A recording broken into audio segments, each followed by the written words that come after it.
Hello everyone and welcome to Photo Finds. I'm your host, Gavin Hatch. This week we'll start over in Disney's Hollywood Studios. Now the Frozen Summer Fun event ended last week, but out the entrance to the park though, I did notice they have these Anna and Elsa topiaries. Guests of course lined up to have PhotoPass photographers take pictures of them in front of the two sisters. I wonder if this is something that will stay around for a while or if they just haven't gotten around to removing them yet. Once inside the park, you can see the stage that was put up for the summer event has been taken down, and no longer does the beautiful Chinese theater have any obstructions in front of it. There are, however, still plants around the base where the stage and Sorcerer Hat once stood, but I'm not sure why they are still here and how much longer they'll be around. Now some big changes can be found over at what used to be the Art of Disney Animation. The whole front of the building has been painted 2 shades of this gray and blue color. It was recently announced that this will be the home to the new Star Wars launch bay that's opening up in December of this year. The Star Wars launch bay will take guests into the upcoming film Star Wars The Force Awakens, with special exhibits and peeks behind the scenes, including opportunities to visit with new and favorite Star Wars characters, special merchandise, and food offerings. The iconic Art of Disney Animation sign that was located right in front of the building was removed finally. Right behind it, you can see the art store has closed and will reopen with the rest of the building later this year.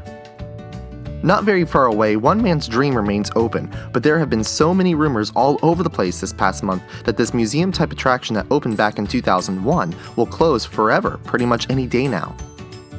Inside, you can see that some exhibits have already been removed, such as a replica of Walt's office that used to be on the other side of this glass and is now covered up with a large concept map of Disneyland.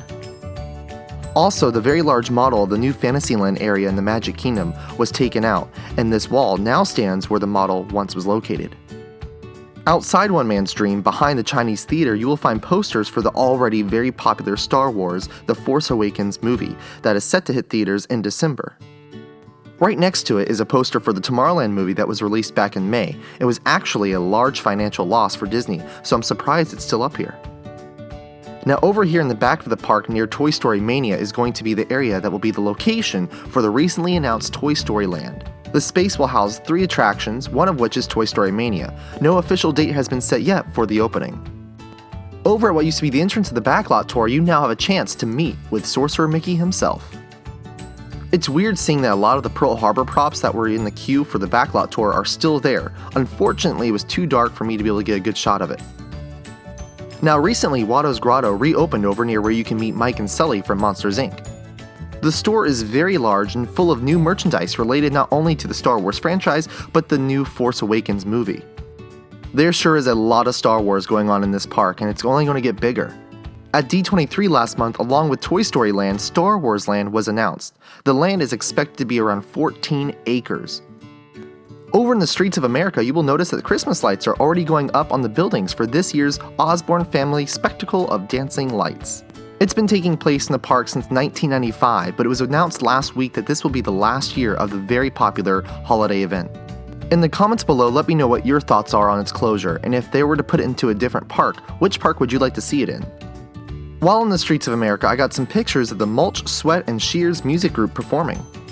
This group of musicians and singers have been performing live rock and roll style of songs in the park for a number of years, but it was also announced that the group will no longer be performing as of next month. The day I was there, they had quite an audience, and they had parked their truck where guests can stand under shade to watch them perform. It was a pretty hot day.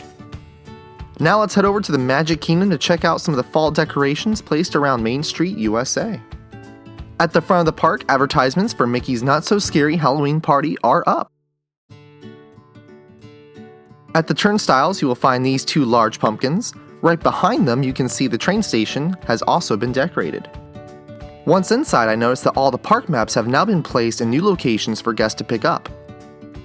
They used to be in the tunnels under the train station, but because of traffic flow in the tunnels, guests now pick up their map out in front in these holders. I wonder where they're going to put these when it rains, because they're out in the open, they're not covered. Looking down Main Street from above, you can see it's all decked out in the fall decor. Now it doesn't appear that any of the decor is new, so you will notice it's the same decorations used every year. Now I'm excited for this year's Halloween party because they have an all-new stage show at the castle based on the Hocus Pocus film. The show is only going to be performed during the party, and the event is not included with general admission. Some nights do sell out, so I recommend buying your tickets in advance. Over in the West Garden Plaza, I saw Mary Poppins doing meet and greets with guests. This was my first time seeing her meeting with guests in the Magic Kingdom.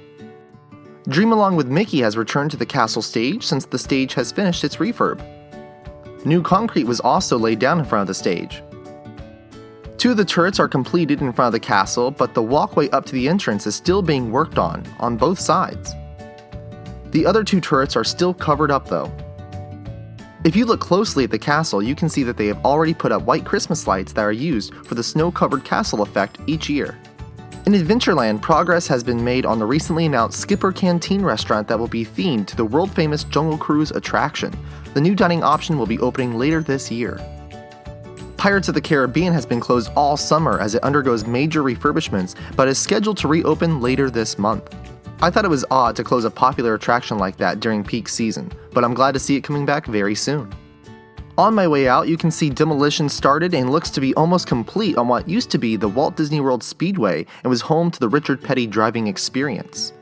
This opened in 1995 and closed early last month. It's being demolished to make room for more parking at the Transportation and Ticket Center. Well, that's it for this edition of Photo Finds. In the comments below, let me know what your thoughts are on all the changes coming to Hollywood Studios and the new entertainment for this year's Halloween party. Until next time, make sure that you get out, have fun, and enjoy the parks.